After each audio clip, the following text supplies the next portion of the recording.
엘라바마주 얘기인데요. 사실은 엘라바마주라기보다는 전국적인 이야기이겠습니다. 지금 화면에 보시는 이 인물은 데일 스트롱이라는 지금 연방 하원 후보자입니다. 엘라바마주의 공화당 후보자입니다. 근데 이 데일 스트롱이 한마디 했습니다. 라디오 방송에 출연해서 한 이야기인데, 엘라바마도 불법 이민자들을 버스에 태워가지고 델라웨어로 보내자. 바이든의 고향이죠. 바이든의 집이 있는 델라웨어로 보내자. 50대 보내자. 이렇게 나옵니다. 50대 보내자. 그러니까 지금 텍사스에서 보냈고, 애리조나주에서도 보냈고요. 그리고 플로리다에서 또 보냈죠. 텍사스하고 애리조나는 버스에 태워서 워싱턴 DC, 뉴욕, 그리고 시카고 이렇게 지금 보냈습니다.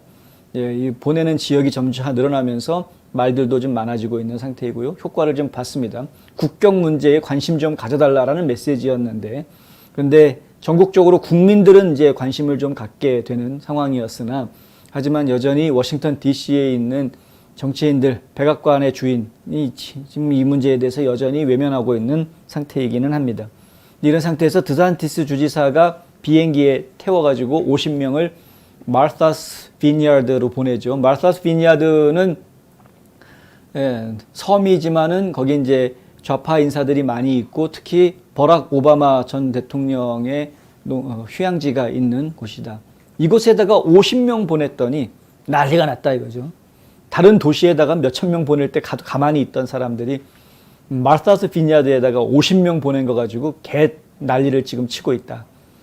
보내자마자 바로 그냥 반발이 일어나고 이 사람들을 군부대에 수용하게 하고 뭐 5만 가지 조치들이 신속하게 진행이 되는 모습을 저희가 봤다. 그러니까 이게 돈 있는 놈들, 돈 있는 놈이라고 해서 죄송합니다. 돈 있는 사람들, 권력이 있는 사람들의 영향력을 지금 우리가 뼈저리게 지금 보고 있고요. 근데 특히 버락 오바마가 이 좌파 인사들한테 가지고 있는 그런 그 절대적인 영향력, 이것도 저희가 아주 신랄하게 보고 있는 그런 상황이다. 이런 상황이 전개가 되면서 엘라바마주에서도 불법 이민자들을 버스에 태워서 델라웨어로 보내자라는 이야기가 나와서 좀 저희가 간단하게 소개를 해드리려고 합니다. 민주당에서는 공화당이 이렇게 불법 이민자들을 보내는 것에 대해서 이민자들을 갖다가 정치적 볼모로 이용하고 있다. 그들을 짐짝 취급하고 있다. 뭐 이런 표현까지 나오면서 비난하고 있는 상황이고요. 공화당원들은 이것이 현재 국경 위기에 대한 관심을 불러일으키게 하기 때문에 너무나도 관심을 안 가지니까 지금 국경이 난리가 났는데 근데 너무나도 관심을 안 가져주니까 이렇게라도 해서 관심을 좀 일으킬 수밖에 없다. 이제 이렇게 이야기하고 있는 상황입니다. 국경 문제 해결하면 버스 안 보낸다 이거죠. 국경 문제를 왜 해결 안 하느냐 이겁니다. 스트롱 후보는 어제 방송에서 내 생각에 가장 큰 것은 델라웨어로 버스를 보내는 거다. 그것도 50대를. 아마도 그것이 대통령의 눈을 뜨게 할 거다. 델라웨어로 보내야 그래야 대통령이 뜨거 하고서는 뭔가 이 문제 해결해라라는 지시가 나올 수 있을 거다. 이제 이런 거죠. 그럴 가능성도 있습니다. 근데 문제는 이제 돈 문제인데 그 비용을 어떻게 감당할 수 있겠느냐 뭐 이런 이야기인데 지금 또 텍사스, 애리조나, 플로리다 이런 곳에서 그런 비용들을 세금으로 국민들이 낸 세금으로 이러한 비용들을 감당을 했던 것을 보았기 때문에 엘라바마도 얼마든지 맘만 먹으면 할 수 있는 거다라고 이제 스트롱 후보는 주장하고 있는 그런 상태입니다. 남부 국경이 활짝 열려 있고 모두가 그것을 보고 있지만 아마도 여러분이 그곳에서 5, 60대의 버스를 태워서 보내면 그러면 다른 사람들이 다 눈을 뜨게 될 거다. 야, 국경 문제가 얼마나 심각하길래 뭐 이런 식으로 이제 알게 될 거다 이거죠. 현재 지금 엘라바마주 메디슨 카운티의 카운티 의장을 맡고 있는 이 스트롱 의원은 우리는 남부 국경을 확보해야 한다. 미국 시민이 되는 데는 절차가 있다. 만약 그들이 그 절차를 따르지 않는다면 그들이 왔던 것으로 돌려보내져야 된다. IT에서 멕시코로 가는 사람들 불법적으로 국경을 넘어오게 되는데 이것 또한 멈춰야 한다. 우리가 해야 할 가장 큰 일은 이 불법 이민자들이 국경을 넘어오는 것을 막는 것이다. 그것은 우리의 의료보험에 세금을 세금 부담을 주게 되고 교육에도 세금 부담을 주고 단지 미국 납세자들의 입장에서는 끝없는 비용일 뿐이다. 불법 이민자들이 넘어오는 것은 우리 납세자들이 낸 세금이 결국에는 더 많은 우리가 원치 않는 더 많은 사람들한테 쓰이게 되면서 우리한테 부담만 주는 그런 꼴이다 이겁니다. 물론 이제 좌파 진영, 민주당 쪽 진영에서는 이들이 불법으로 왔다고 하더라도 불법으로 체류하고 있는 사람이라고 하더라도 그들이 먹고 살기 위해서 노력하고 일하고 경제활동을 하는 부분이 훨씬 더 크다. 그들의 경제활동과 노동이 있기 때문에 현재 미국이 지금 돌아가고 있는 거다라고 주장하기도 합니다. 그 말도 아주 틀린 말은 아닙니다. 근데 지금 공화당 쪽에서 이야기하고 있는 그들은 지금 납세자, 건강한 납세자들의 부담일 뿐이다 라고 이야기하는 부분도 전혀 틀린 말이 아닙니다. 그러니까 양쪽 다 의견들이 일리는 있는데 양쪽 다 의견이 어느 정도 일리가 있다고 한다면 그럼 저희는 판단의 기준을 무엇이 법이냐로 갈 수밖에 없다. 현재 이민 국적법에 따르면은 이들이 넘어오는 방식은 합법적이지 않습니다. 원래 넘어서는 안 되는 거죠. 이건 모든 국가가 다 마찬가지입니다. 세상에 어느 나라 국가가 국경을 그냥 막 지나가면은 받아주는 그런 나라가 어디에 있습니까? 이거는 일반적으로 말이 안 되는 이야기이다. 다만 예외가 망명이 하나가 있는데 망명하는 사람들. 근데 이 망명에 대한 부분이 지금 현재 이민 국적법의 하나의 루프홀, 문제거리로 지적이 되고 있는 것은 분명한 사실이다. 근데 저희가 지적하고 싶은 부분은 이 망명에 대한 문제는 지금 바이든이 취임하면서 생긴 문제가 아닙니다. 원래 전부터 있었던 문제입니다. 지금 공화당에서 이렇게 울부짖고 텍사스, 애리조나 이런 데서 난리가 나고 있는 문제의 핵심은 망명법이 문제의 핵심이 아니라 그것을 다루고 있는 방식의 문제입니다.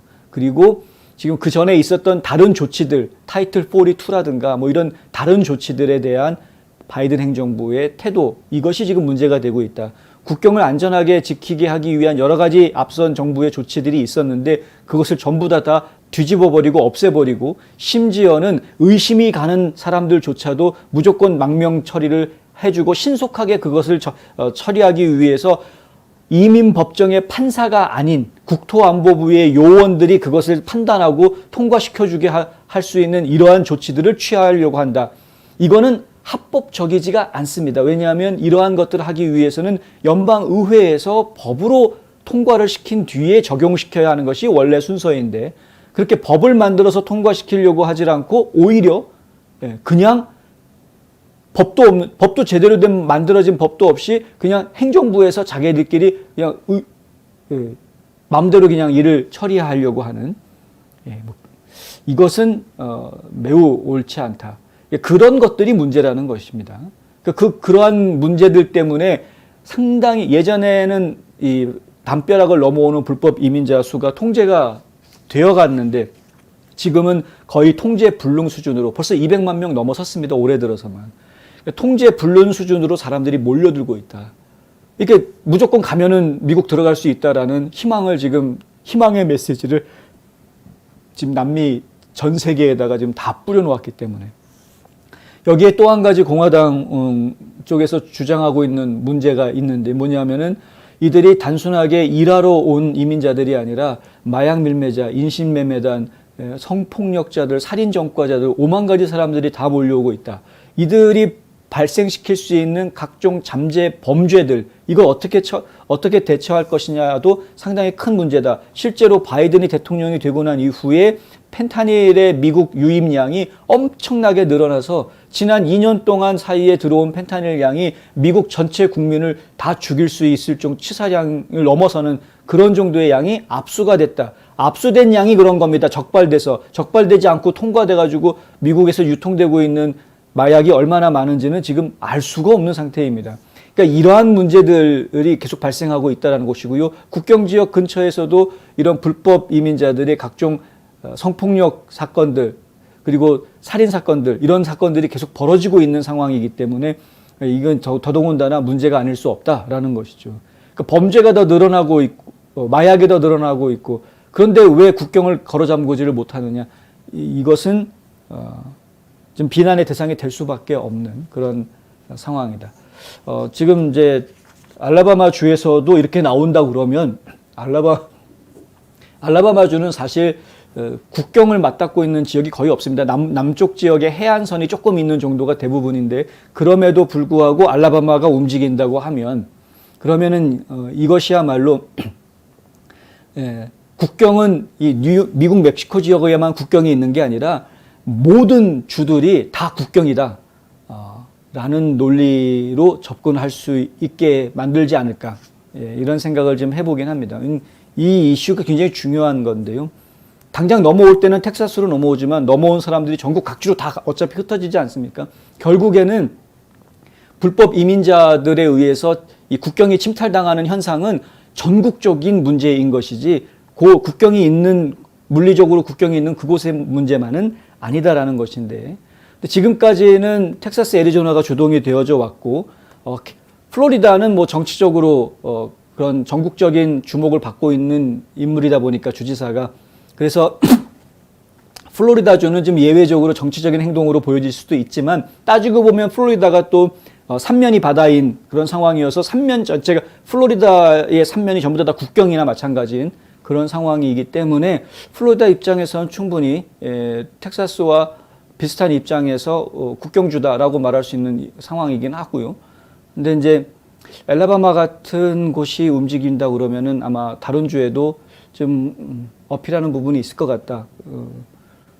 한번 저희가 그런 것도 한번 기대를 해보고 이 일이 뭐 진행이 될지 안 될지는 모르겠습니다만은 근데 뭐 정치적으로 주목받기 위해서 이렇게 한마디 했을 수도 있는 거고 뭐 그건 뭐 시간이 지나면 알게 되겠습니다만 국경 문제가 심각하다라는 것만큼은 저희가 잊지 말고 계속 이야기할 수 있어야 하겠다라는 말씀 드립니다.